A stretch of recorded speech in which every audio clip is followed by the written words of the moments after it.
Hello, my name is Talon Brown. I'm the owner of Linus Roofing, and I am out here at 3316 Lynn Road in Powder Springs, Georgia for an Anthony Merriweather. Today's date is going to be May 21st, 2026. Our date of loss for this claim is 6725. Claim number is 1195, V as in Victor, 986H as in Henry. So we have another National Association of Forensic Engineers style asphalt composition repair assessment. This time, so nobody can claim improper technique or tools, we are specifically only going to be using a roof snake and a hammer. Now, before we begin, I do want to point out that the first assessment, which was also an NAFE type assessment, was performed with all three tools. And as you can see, the condition of those shingles is quite telling. Now, this was done with a roof snake, hammer, and a nail gun, and which the nail gun and hammer are the actually only approved ASTM tools that manufacturers recognize for repairs and replacements. As you can see, all these shingles are damaged. There's not one that survived. And also, we have right now prescribed from State Farm to replace these two slopes. But here's the issue. The hip and ridge cap that they have not covered, that will obviously need to be removed in order to do that. Some of that hip and ridge cap are affecting some code items, mainly the valley and the valley liner. So right here I have my measuring tape showing 18 inches in this valley, and you can see how far it goes out. So if we're removing this slope and these ridge cap, you can count it. There's 7 ridge cap that are in the valley liner. Yes, because there's nails for each one of these ridge cap that fall within this valley liner, and that's going to disturb the valley liner. Therefore, this valley liner is going to have to be replaced. And what does this valley liner touch? Well, it touches all of this, where there's also documented damage. Now, one thing I want to make very clear here, because we're having a bit of confusion and nobody's really answering anything, but hopefully they'll watch this video and we can come to the same conclusion using just facts, not opinions. So this shingle here was covered by State Farm. As you can see, it's got a crease across it. Now, there's another 2 shingles that they're claiming are mechanical in nature, yet there's not really evidence supporting they're mechanical, and here's why. So here's the first one. Look at that. How is that mechanical? There's a wind crease right there at the top, and that's it. Now, the other damage that they're claiming is mechanical is right here. Wind crease, and there's no mechanical anything else about this shingle. There's just a crease,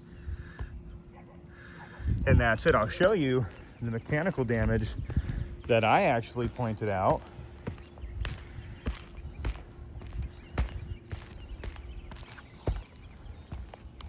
It looked to be caused by a tool or man-made, was right here. So you can see there's something going on right here. Like, I don't know if somebody lifted this shingle. Whatever the case, that's not typical, and that's not storm related usually. You don't see wind tip doing that. And the crease is very irregular. See how it runs in the middle of the shingle? Very weird. So I'm just saying there was damage missed, and State Farm has been saying that that damage missed is mechanical, yet that's just not true. There's no evidence basing the substantial facts that I've gathered from State Farm about that. Now, we're gonna go low and slow on this repair assessment. And before I begin, I want to start us off by saying this is minute 5 that we begin. If anybody wants to watch this the first time and then the second time want to just kind of skip through it, but hopefully they address that information that we just gathered there. Now, clearly there's a wind crease, and this is the whole shingle. And the shingles that will be affected today are going to be 5C, 6 through 6C, 7A through 7C. So we have 3 shingles being potentially affected today. Now, this is often prescribed by State Farm because this causes minimal lift, but using this roof snake, we also have the potential to damage 1 and all of 2 because of how this tool is designed. Just wanted to note that. And also wanted to note before we begin, these are still sealed shingles. So we have not done anything yet. Just wanted to point that out. Now we have a brush here, and why is this brush important? This is to simulate, as you can see over there, this rain and wind has finally affected this area. So if any granules are coming off, that's not just granular loss. Typically with old shingles that are losing their pliability, granular loss is just a byproduct of the shingle actually breaking. So that's what we're going to be measuring this with, is to see, as you can see, there's no granules piled in this pitch hopper here. So we're going to just note that and go over. And I like to be in the beginning pretty aggressive because it's not going to knock any granules off. It's just a soft bristled brush. A healthy shingle will not lose granules from this.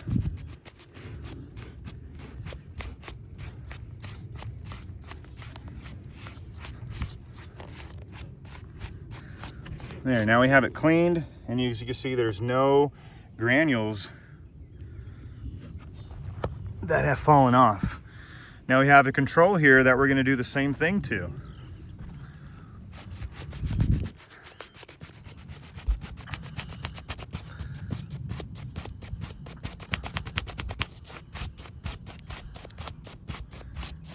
You see no granules are coming off.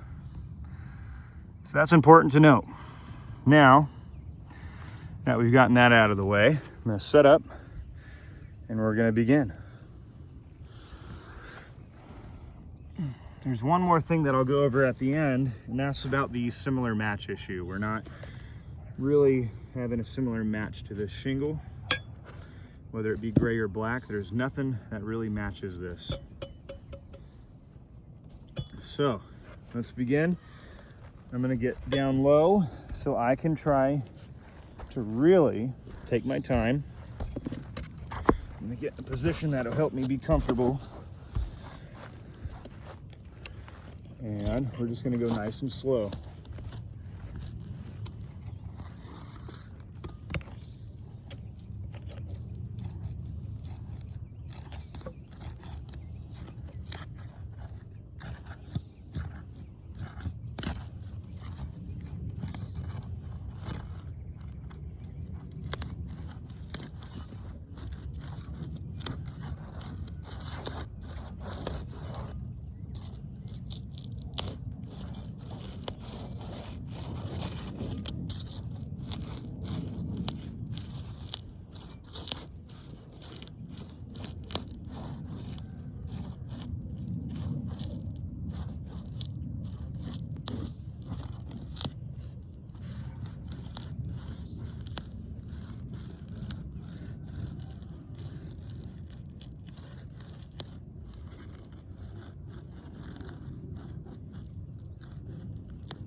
Just doing this low and slow, I already noticed that right here, the shingle has actually creased just from me going low and slow right here on 7A, right here on the corner.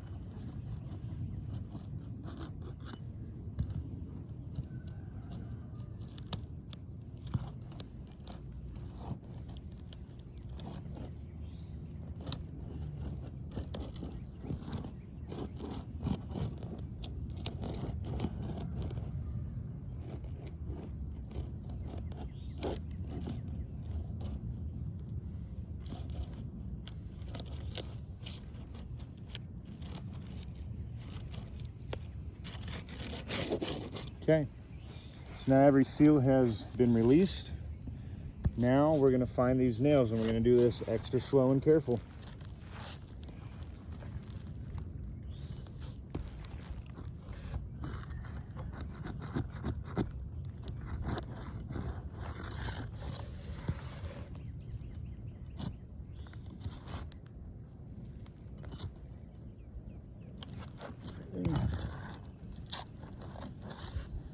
Now, it looks like a few of these nails are tearing through the fastener as I try to go slow. So I'm going to have to remove them after I pull this shingle out with a few of these so far.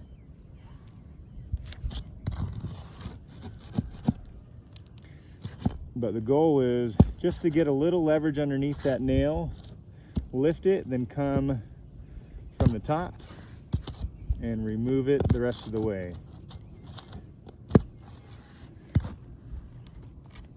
Like so.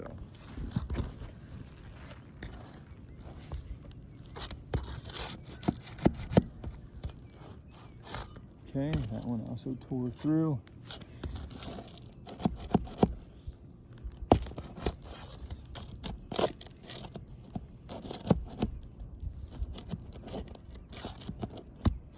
Okay, a lot of materials coming out. These fasteners are tearing through, which is another sign of lack of pliability, because we're being very slow and careful, deliberately going very slow.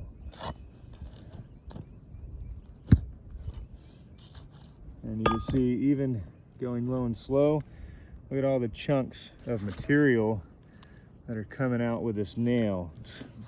It doesn't happen with new shingles, it happens with old shingles that are not pliable anymore.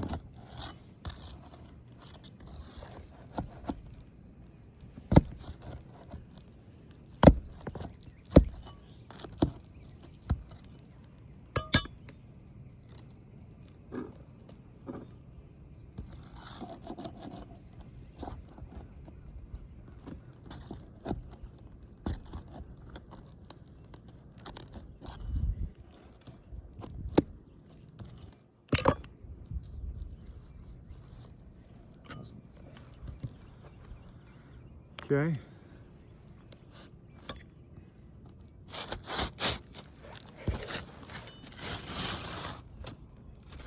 So we pulled out so far 6 nails. We got 2 more that we need to go get.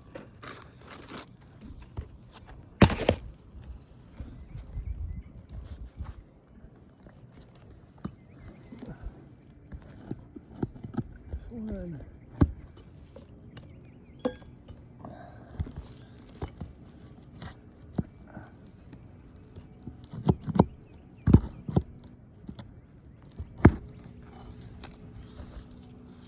And there's 2.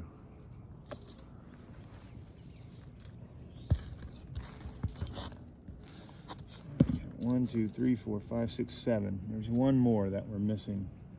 I'm just going to try to go really low and take a peek, because I have to pull all these nails out. There it is. The last one's right here.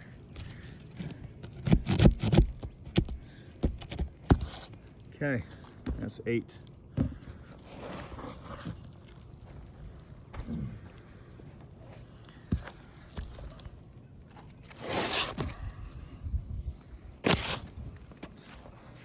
So gray's not a match. And it's not very similar. I'll show you the gray that we have.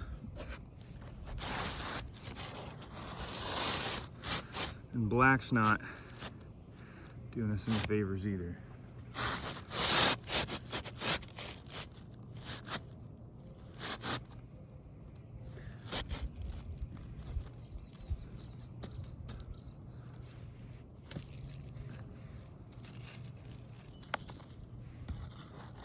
Something's stuck under here. Just trying to, there it goes.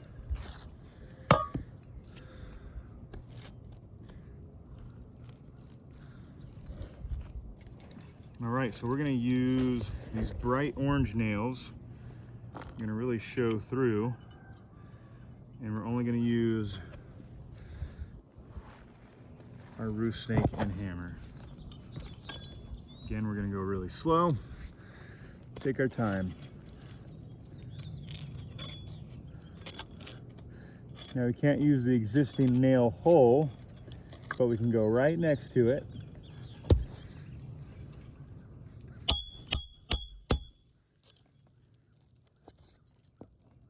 And that's right where the installation line is, as you can see, not going any further. Okay, creased right there. That is a shingle that's losing granules because it's broken. I mean, it just absolutely is broken. Can't be any slower and careful than I'm being.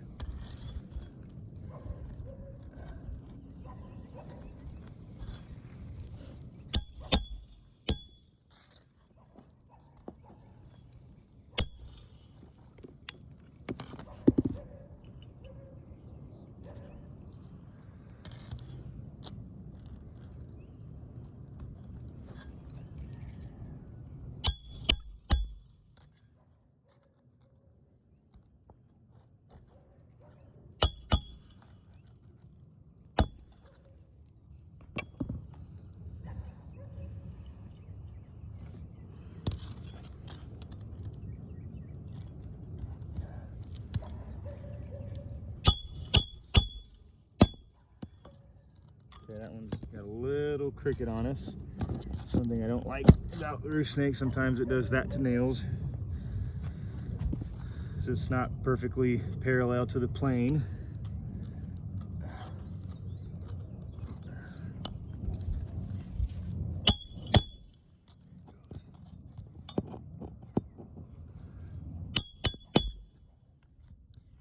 Okay, all these shingles are damaged that I've touched so far and tried to be extremely careful with.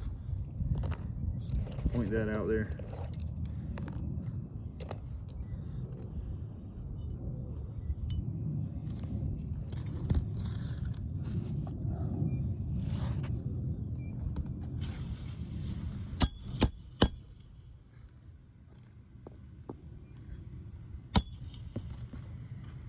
Okay.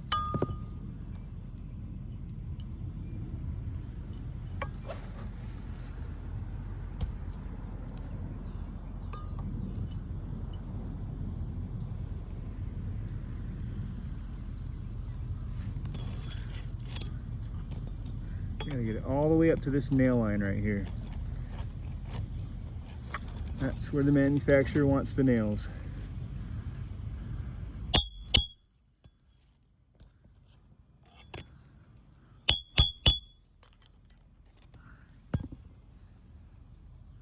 Creasing, all of them.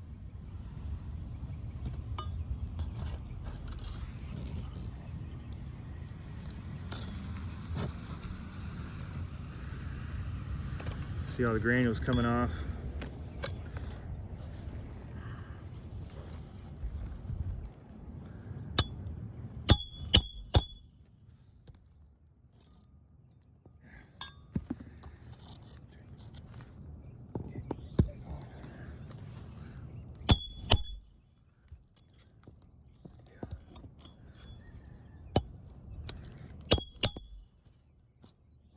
Okay. Last one.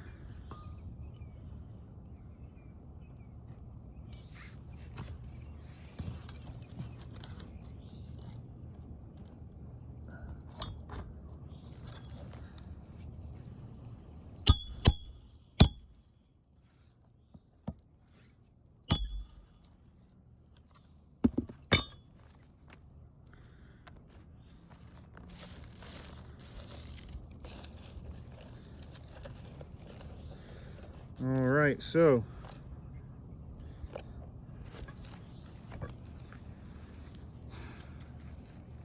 every one of these shingles has been compromised from minimal lifting and from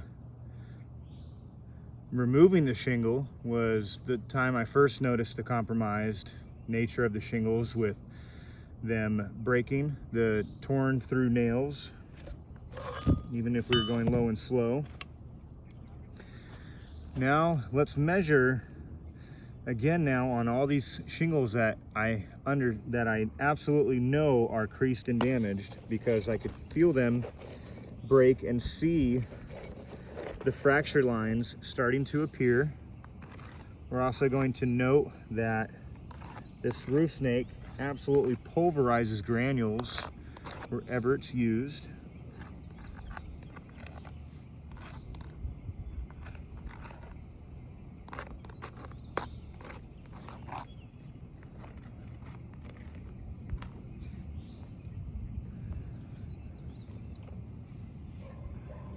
Okay, follow me very closely here. Follow me right here to this.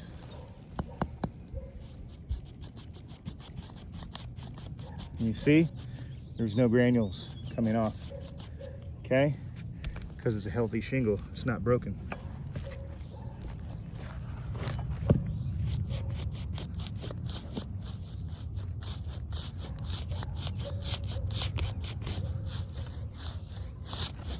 Okay, that's all we needed to do. Now,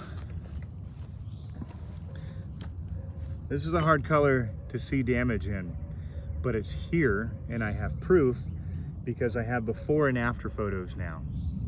So let me show you.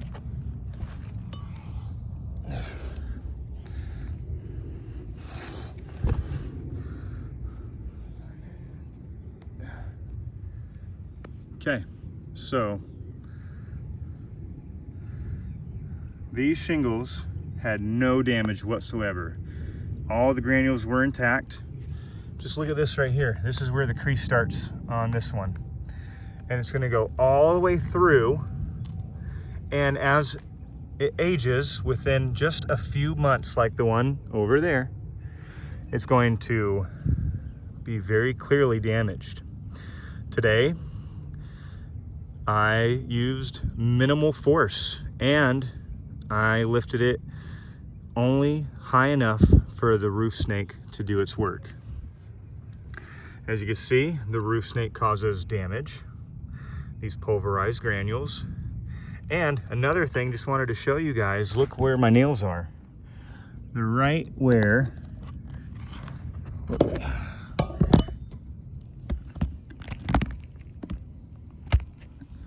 the line should be, and that's for every single one of them.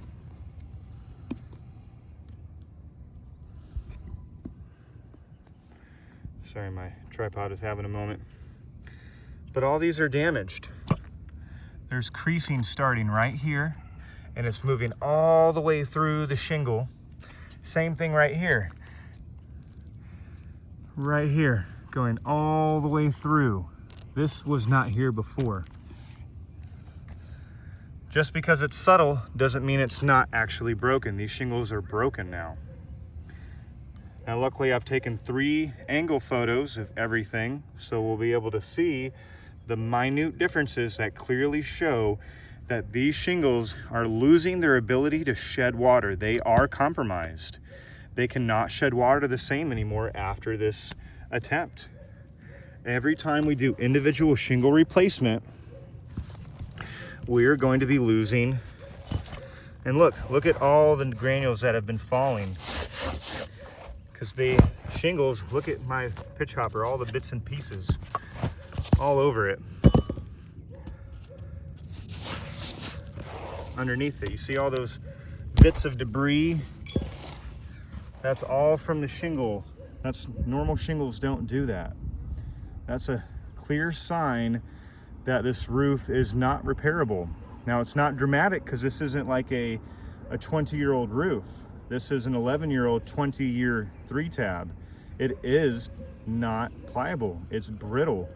This is a test that clearly shows it. I mean, this damage here is not going to occur right here,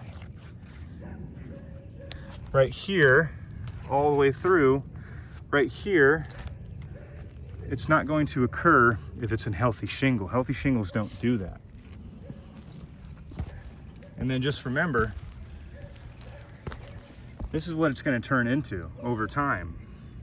These shingles that started in the corner, it's going to progressively get worse, worse, and worse because they're damaged. Started in the corner, the break showed right here, just like in over there, and then it's going to further and further, and now water is not being able to shed off the shingle the same as a healthy shingle. By the way, that's what I wanted to point out. That gray is not a very similar match. I mean, it does stand out. So just wanted to make that clear as well, that there's no shingle that actually similarly matches these shingles. You have black or gray, and I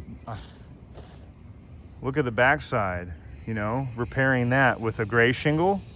Can't do a gray or a black shingle, so which shingle color do we do for the back? So hopefully we get some damage recognized that was not, but was clearly documented. Hopefully we can get some answers on the valley liner and the code behind that if we're replacing these two slopes, because it's impossible to not affect this valley liner. And most of all, hopefully we can just stop and realize this is not an opinion. This is a fact that we cannot repair this roof. And I just wanted to add, if State Farm continues to subjectively say in their opinion this roof is repairable, then please, we cordially invite you to come out here, assess this roof with a licensed representative, preferably a licensed State Farm adjuster, because we do know they exist and they can access two-story roofs that are not very steep or steep, doesn't matter, they're steep certified adjusters, and they can show us the method in which we can repair this roof and not cause damage.